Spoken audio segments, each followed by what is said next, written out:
Welcome back, students. Today we will discuss about our new topic capacitance, and capacitance may be defined as the ability of a conductor to hold the charge, or the measure of the strength of the conductor to hold the charge.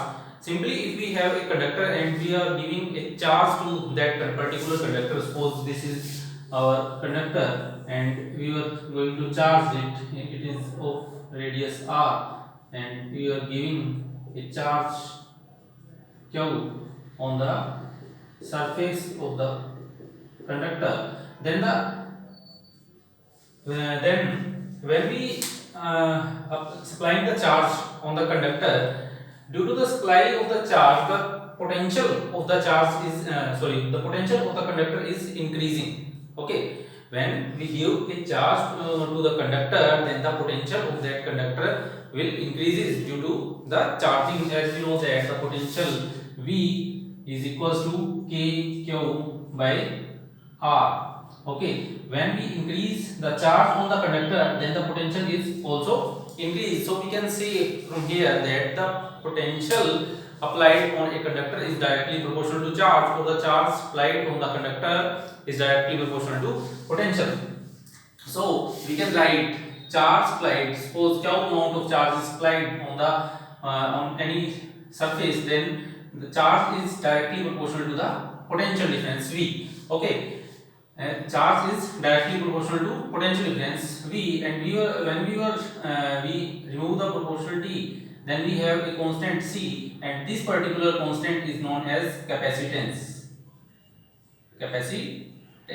Okay, from there we have C is equals to Q upon V. So from this relation we can also define the capacitance of a conductor. It may be defined as the charge required to increase the charge required to increase the potential of the conductor through unit amount is known as capacitance. Okay, as we know that the unit of charge is coulomb and unit of potential is volt. So the unit of capacitance is coulomb per volt, and coulomb per volt is beautifully known as farad. It is known as farad and represented by capital F. So the SI unit of capacitance, and capacitance is represented by C, is farad. Okay, SI unit of the capacitance is farad. Okay, now we will discuss about the capacitance of a spherical conductor. Okay, capacitance of a spherical conductor. Suppose we have this spherical conductor, and it is given that the spherical conductor is charged by q amount, and then we know that the charge we know that the potential on the potential due to the spherical conductor will be equals to, suppose we are doing the capacitance due to a spherical conductor.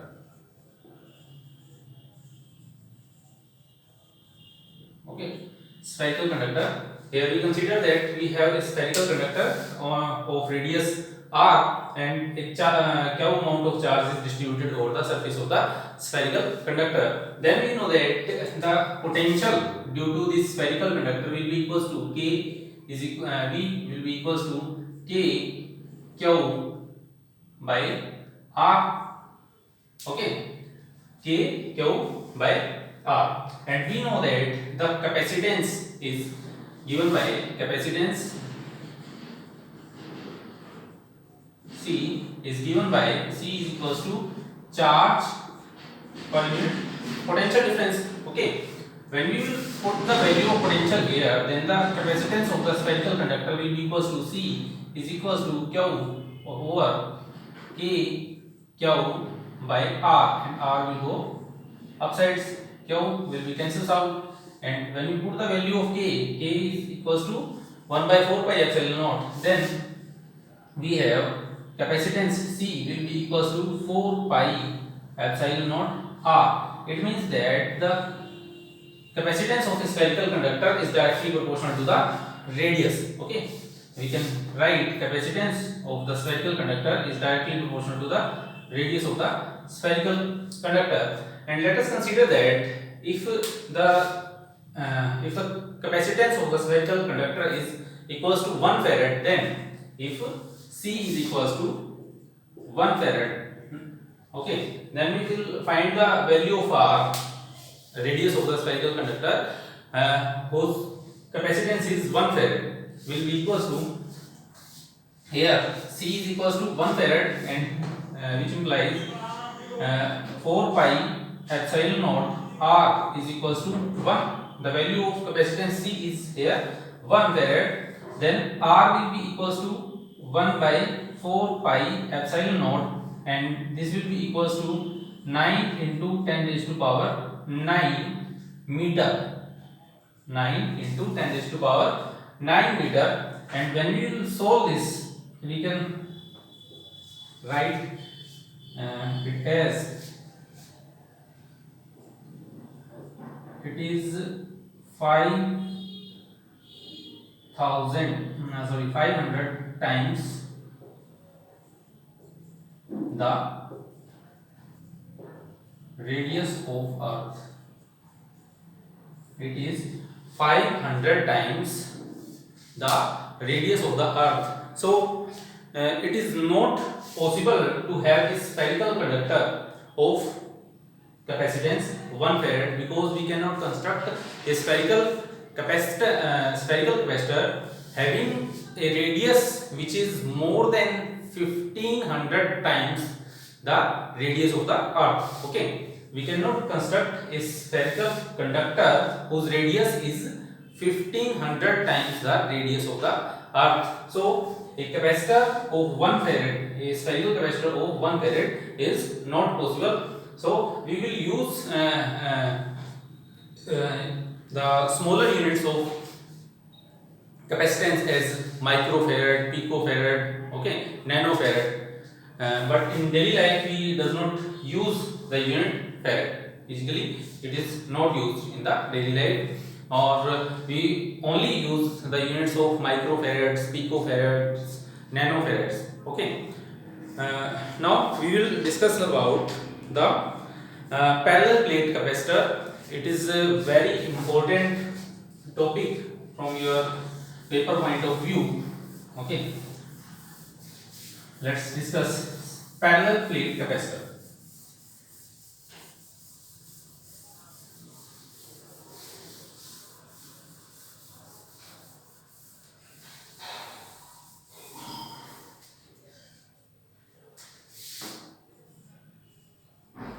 Parallel plate capacitor. Okay, as the name suggests, we have two parallel plates. Okay, let's draw the plates. It is our first plate and this one is second plate. Okay, so first plate is positively charged. This plate is positively charged, and the second one is negatively charged. Second plate is negatively charged.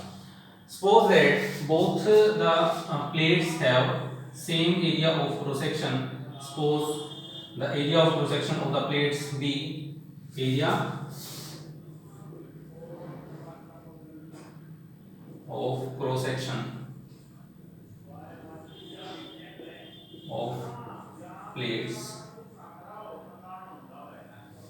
is A, and we know that the electric field inside the plates will be from positive charge to negative charge. Okay, and we already derived a relation in which we have two parallel plates of opposite charge, and the electric field outside the positively charged plates is 0. Means to say that if we observing the electric field in this region, the electric field is 0, and here also the electric field is 0, but in between the plates electric field is sigma by epsilon naught. We have already derived this relation. Okay. Here electric field is equals to sigma by epsilon naught. And the charge, if we have to write the relation for the charge, here the charge density over the surface is sigma, then the charge on each plate, will be equals to, I am denoting here charge by Q, will be equals to sigma times A, because surface charge density will be equals to charge per unit area. So the charge will be equal to surface charge density times area of the plates. Okay. Now we will find the relation for the capacitance. Okay. We have electric field is equals to electric field between the plates is E, and E is equals to sigma by epsilon naught. Okay. Now we have to find the potential difference between the plates. Okay. Potential difference between the plates will be equals to, suppose these plates are separated from each other at a distance of d. D is the separation between the positively charged plate and negatively charged plate. Then the potential will be equals to potential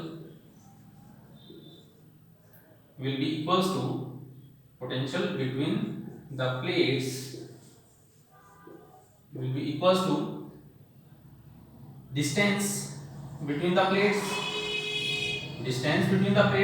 multiplied by the electric field between the plates. Okay, so V will be equals to E times D. Okay, now we will put the value of electric field, and electric field is equals to sigma by epsilon naught. Then potential V is equals to sigma D by epsilon naught, and we know that the capacitance C will be equals to charge per unit potential. Put the values of charge and potential here. Then Q will be equals to sigma times A divided by the value of potential V will be equals to sigma D by epsilon naught, and epsilon naught will go side. Sigma cancels out each other. C will be equals to epsilon naught A by D. It is the relation for the capacitance of a parallel plate capacitor. From there we have capacitance of a parallel plate capacitor is equals to epsilon naught A by D, and we can observe that the capacitance of a parallel plate capacitor is directly proportional to the area of cross section, or we can simply say the area of the plates. As we increase the area, then the capacitance will go on increasing, and it is inversely proportional to the distance between the plates. So if we have to increase the capacitance of the parallel plate capacitor, then we have to reduce the distance between the plates. So we can simply say that we have to reduce the separation between the positively charged plate and negatively charged plate, and if we have to increase it for more, then we will increase the area of cross section. Also, the capacitance is directly proportional to the permittivity of the free space, permittivity of the space between the plates, or we can say simply permittivity of the space between the plates. If we disturb the value of permittivity between the plates, then the capacitance is considerably increase or decrease. And this is the next case that will be discussed in our next lecture. Hope you guys enjoyed this topic. Thank you. Jai Hind.